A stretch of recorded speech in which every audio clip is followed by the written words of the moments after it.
విజయవాడ నడిబొడ్డున అంటే రాష్ట్రానికి హెడ్ క్వార్టర్స్ ఇక్కడ నుంచి కూతవేటు దూరంలోనే ముఖ్యమంత్రి గారి నివాసం,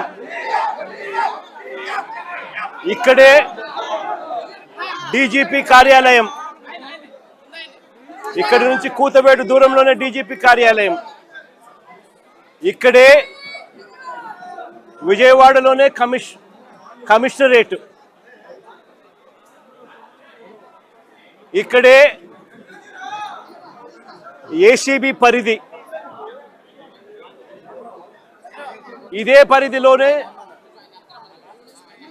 ఈ పోలీస్ స్టేషన్, ఇదే పోలీస్ స్టేషన్ పరిధిలోనే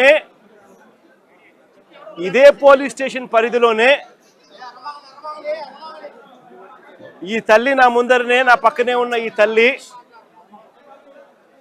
ఎంత దారుణంగా ఈ ఘటన జరిగింది అని చెబుతూ రోధిస్తా ఉన్న దృశ్యం. ఈరోజు నేను ప్రతి ఒక్కరిని కూడా ఒకటే ఆలోచన చేయమని అడుగుతా ఉన్నా. కొంతమంది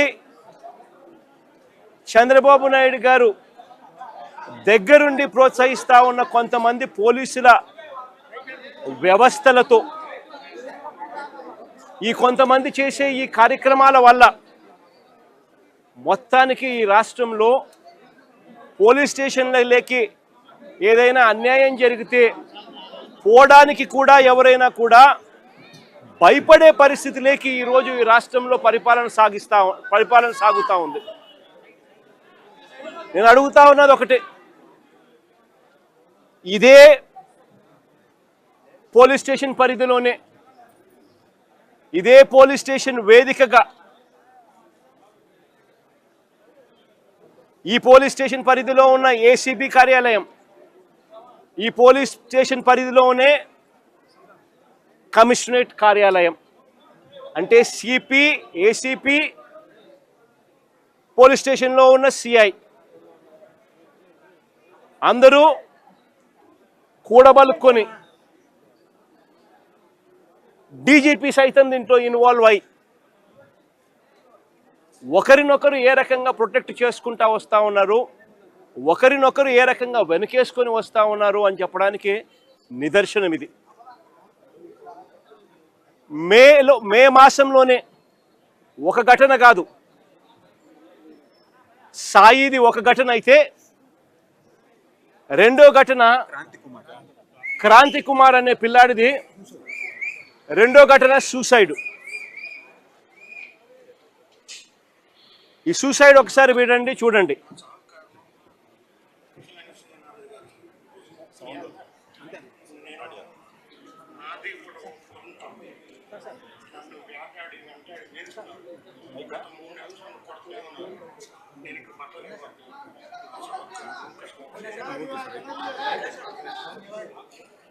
ఈ క్రాంతి కుమార్ అనే అబ్బాయి ఆత్మహత్య చేసుకున్నాడు.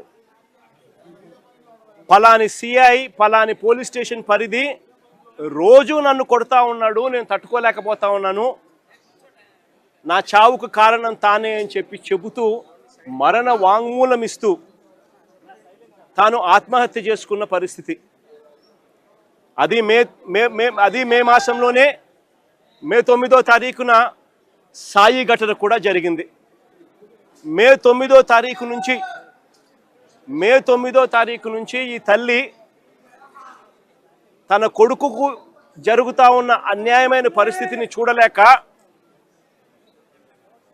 తల్లిని పోలీస్ స్టేషన్లోకి పిలిచి నీ కొడుకు ఫోటోకు దండేసుకో అని చెప్పి ఏకంగా సిఐ మాట్లాడుతూ తల్లిని హేళనగా మాట్లాడమే కాకుండా చివరకు తన సాయి అనే ఆ పిల్లాడి చావుకు కూడా కారణమయ్యే పరిస్థితిలోకి పోతే ఆ రోజు నుంచి 9వ తారీఖు నుంచి ఆ తల్లి ప్రతిరోజు తనకు సమాచారం అందే కొద్దీ ఆ సెల్లులో జరుగుతూ ఉన్న విషయాల మీద తనకు మిగతా వాళ్ళు సమాచారం తనకి ఇచ్చే కొద్దీ తన కొడుకు ఏదో జరుగుతూ ఉంది, పోలీసులు తీసుకొచ్చారు, ఆ స్టేషన్లో తనను పెట్టారు, తనను కొడతా ఉన్నారు, చిత్రహింసలు పెడతా ఉన్నారు అని చెప్పి తనకు అర్థమయ్యి అదే పోలీస్ స్టేషన్ పరిధిలోకి ఒకసారి కాదు, 2 సార్లు కాదు, 3 సార్లు కాదు, 4 సార్లు కాదు, ప్రతిరోజు ఆ తల్లి అక్కడికి వెళ్ళి నా కొడుకును నాకు చూపించండి అయ్యా, నా కొడుకును నాకు చూపించండి అయ్యా అని చెప్పి బాధపడతా ఉన్న పరిస్థితులు మన కళ్ళ ఎదుటే కనిపిస్తూ ఉంది. ఇది జరిగిన ఘటనను చూసుకొని ఈ తల్లితో పాటు ఆ అబ్బాయి చిన్నమ్మనేమ్మ లాయరు దుర్గమ్మ, ఆ లాయరు వాళ్ళిద్దరూ డీజీపీ ఆఫీస్కు వెళ్ళి ఆ దుర్గమ్మ లాయర్ డీజీపీ ఆఫీస్కు వెళ్ళి రాతపూర్వకంగా ఇది జరుగుతూ ఉంది అని చెప్పి ఏకంగా కంప్లైంట్ ఇవ్వడం జరిగింది. కంప్లైంట్ ఇస్తే ఆ కంప్లైంట్ ఏమైంది, చివరికి చెత్తబుట్టలెక్కి డీజీపీకి కంప్లైంట్ ఇవ్వడం, డీజీపీ సిపికి పంపించడం, సిపి యాక్షన్ తీసుకోవాల్సింది పోగా సిపి ఏం చేస్తూ ఉన్నారు, తల్లి దగ్గరికి మిగతా వాళ్ళని పంపించి బేరం పెట్టించే కార్యక్రమం చేస్తూ ఉన్నారు.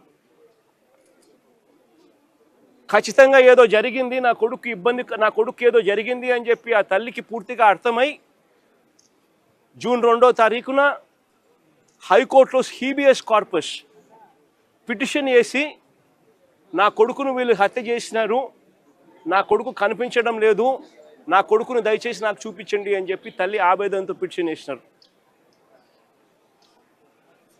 కోర్టు ఇంటర్వ్యూన్ అయ్యి హీబియస్ కార్పస్ మీద స్పందించే కార్యక్రమం చేస్తే ఆ తర్వాత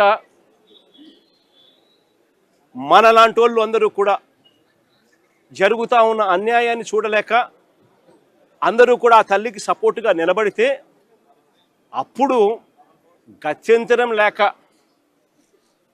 ఈరోజు సిఐని సస్పెండ్ చేశారు. నేను అడుగుతా ఉన్నా, సిఐని ఎందుకు సస్పెండ్ చేశారని చెప్పి చెప్పగలరా? సిఐని ఎందుకు సస్పెండ్ చేశారని? సిఐని సస్పెండ్ ఎందుకు చేశారు? చంపేశాడనే కదా, మీరు దానికి ఒప్పుకున్నారు కాబట్టే కదా ఈరోజు సిఐని సస్పెన్షన్ జరిగింది. అంటే ఒకే పోలీస్ స్టేషన్లోనే ఆ సిఐ పరిధిలోనే ఆ సిఐని ప్రొటెక్ట్ చేస్తూ ఏసీపీని ప్రొటెక్ట్ చేస్తూ కమిషనర్ని ప్రొటెక్ట్ చేస్తూ డీజీపీ మొత్తం అందరికీ తెలిసి సిఐ స్టేషన్లో ఒక హత్య కాదు పోలీస్ స్టేషన్లో ఇలాగనే కొడుతూ ఒకరి చావుకు కారణమైతే ఇంకొకరు ఆత్మహత్య చేసుకుని వీడియో ద్వారా తన మెసేజ్ని తెలియజేసిన పరిస్థితి. నేను ఒకటే చెప్తా ఉన్నా, ఈరోజు సస్పెన్షన్ అంటే ఏంది? టెంపరీగా ఒక పోలీస్ ఆఫీసర్ను డ్యూటీస్ నుంచి తప్పించడం. అంటే ఒక మనిషి హత్య చేసిన ఆ మనిషి కొట్టి గోరులు పీకి రకరకాల చిత్రహింసలు పెట్టి చివరికి హత్య చేస్తే మనిషిని నువ్వేం చేస్తా ఉన్నావు? శిక్ష కేవలం టెంపరీగా తన డ్యూటీ నుంచి సస్పెండ్ చేస్తూ ఉన్నారు. ఇదే చేయాల్సింది. అది కూడా ఇంత పెద్ద ఇష్యూ అయి బయటకు వచ్చిన తర్వాతనే మీకు చేయాలన్న కనీసం ఆలోచన వచ్చింది. ఇది బయటికి రాకపోయినంటే అది కూడా ఆలోచన కూడా వచ్చేది కాదు. ఒకవైపున ఇంత హేయమైన కార్యక్రమం జరిగింది అని అంటే ఆ సిఐని, ఆ బాధితుడైన ఏసీపీని, ఆ బాధ్యులైన కమిషనర్ను, వీళ్ళందరినీ డీజీపీ వరకు కూడా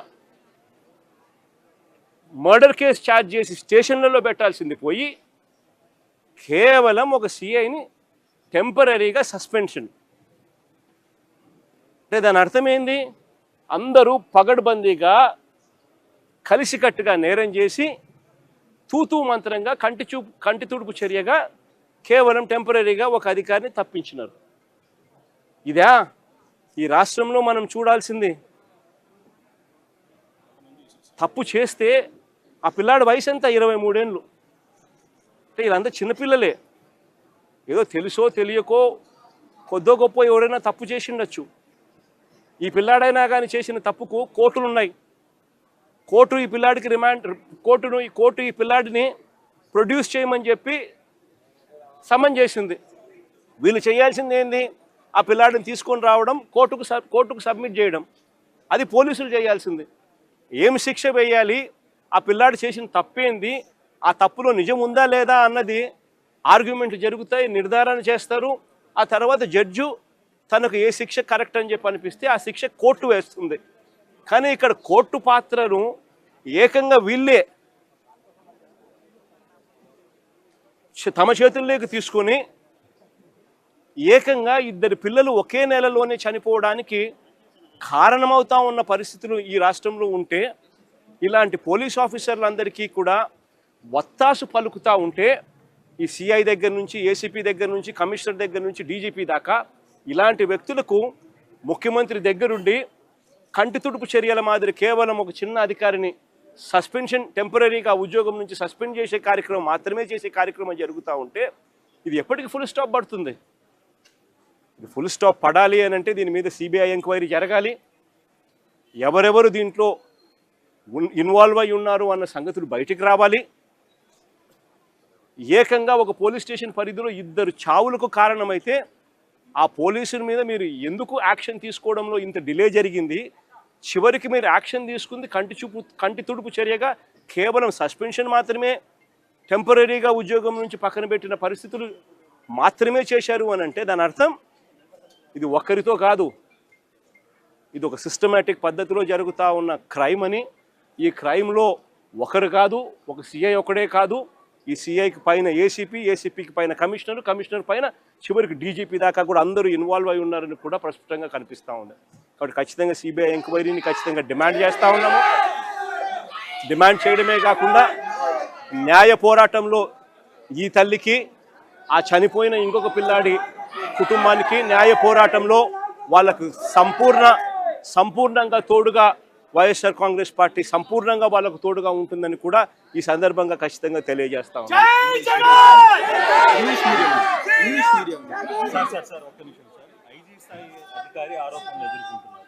కానీ ఇన్వెస్టిగేషన్ ఆఫీసర్గా ఒక ఎస్పీ స్థాయి అధికారిని వేయడం, రాజమండ్రి ఎస్పీని వేయడం ఎలా చూస్తారు? అసలు ఇదంతా ఎంత కంటి తుడుపు చర్య అని అంటే, అసలు ఫస్ట్ ఆఫ్ ఆల్ యాక్షనే తీసుకోలేదు. యాక్షనే మే 9వ తారీఖు నుంచి మే నెలలోనే ఏకంగా రెండు మర్డర్ ఇన్సిడెంట్లు జరిగితే, ఒకరు ఆత్మహత్య చేసుకోవడము, ఒకరు చనిపోవడము రెండు కనపడితే, చివరికి ఈరోజు జూన్లో వచ్చిన తర్వాత బయటకు వచ్చిన తర్వాత కంటి తుడుపు చర్యగా కేవలం టెంపరీగా సస్పెన్షన్ మాత్రమే, అరెస్టులు కూడా చేయకుండా కేవలం టెంపరీగా సస్పెన్షన్ మాత్రమే చేస్తున్నారు అని అంటే దాని అర్థం ఏ రకంగా వీళ్ళంతా ఈ క్రైమును బయటికి రాకుండా మరోవైపున ఈ తల్లి దగ్గరికి, ఈ కుటుంబం దగ్గరికి పంచాయతీలు చేసి సర్దుబాటు చేసుకునే దానికోసం ఏకంగా రాయబారాలు నడుపుతూ బేరాలకు ఏకంగా పోలీసులకు సైతం ఇక్కడ తెలుగుదేశం పార్టీ, ఇక జనసేన పార్టీకి సంబంధించిన ఇన్ఛార్జీలు కూడా వచ్చి మాట్లాడుతూ ఉన్నారు అని అంటే ఎంత దారుణమైన పరిస్థితులు ఈ రాష్ట్రం ఉందనేది గమనించాలి. దీని మీద ఎంక్వైరీ అట, కమిషనర్ అనే వ్యక్తి, డీజీపీ అనే వ్యక్తి ఇటువంటి వ్యక్తుల మీద పూర్తిగా ఇన్వాల్వ్ అయి ఉండి ఈ క్రైమ్ చేయించినారు అని చెప్పి కనిపిస్తూ ఉన్న పరిస్థితుల్లో ఒక ఎస్పీ స్థాయి అధికారిని వీళ్ళు, ఇంకొక ఐపీఎస్ ఆఫీసర్ ఎస్పీ స్థాయి అధికారిని వీళ్ళు ఎంక్వైరీ చేయడానికి కోసం బాధ్యత అప్పచెప్పినారంట. అంటే ఏ రకంగా వీళ్ళు దీన్ని లా అండ్ ఆర్డర్తో ఏ రకంగా చెలగాటలాడుతూ ఉన్నారు, ప్రజల ప్రాణాలతో వీళ్ళు ఏ రకంగా చెలగాటలాడుతూ ఉన్నారని చెప్పడానికి ఇది ఇంకొక నిదర్శనం. నేను ఒకటే చెప్తా ఉన్నాను, ఇది ఖచ్చితంగా సిబిఐ ఎంక్వైరీకి పోవాలి. బాధ్యులు ఎవరెవరైతే ఉన్నారో సిఐ దగ్గర నుంచి, ఏసీపీ దగ్గర నుంచి, కమిషనర్ దగ్గర నుంచి చివరికి డీజీపీ పై స్థాయి నుంచి కూడా హోమ్ మినిస్టర్ పై స్థాయి నుంచి ముఖ్యమంత్రి కూడా అందరూ కూడా లథార్జిక్ యాటిట్యూడ్తో అందరూ కవరప్ చేయాలి అని తాపత్రయమే కనిపిస్తూ ఉంది. కాబట్టి అందరూ దీంట్లో క్రైమ్లో ఇన్వాల్వ్ అయి ఉన్న పరిస్థితుల్లో సిబిఐ పిక్చర్లోకి వచ్చి దోషులను ఎవరెవరికి ఇది తెలిసి జరుగుతూ ఉన్నది, తెలిసి ఏ రకంగా వీళ్ళు ప్రొటెక్ట్ చేస్తూ ఉన్నారు, ఇది ఒక రొటీన్ పద్ధతిలో ఈ మాదిరిగా లాకప్ డెత్తులు ఎందుకు జరుగుతూ ఉన్నాయి, దీన్ని కట్టడి చేయాలని అంటే ఖచ్చితంగా సిబిఐ రావాలి, వచ్చి దీనికి ఫుల్ స్టాప్ పెట్టాలి అని చెప్పి ఖచ్చితంగా డిమాండ్ చేస్తూ ఉన్నాం. ఇంగ్లీష్లో కూడా 4 మాటలు చెప్తూ జరిగిన ఈ ఘటనను విశ్లేషించే ప్రయత్నం, జరిగిన ఈ ఘటనను చెప్పే ప్రయత్నం చేస్తాను.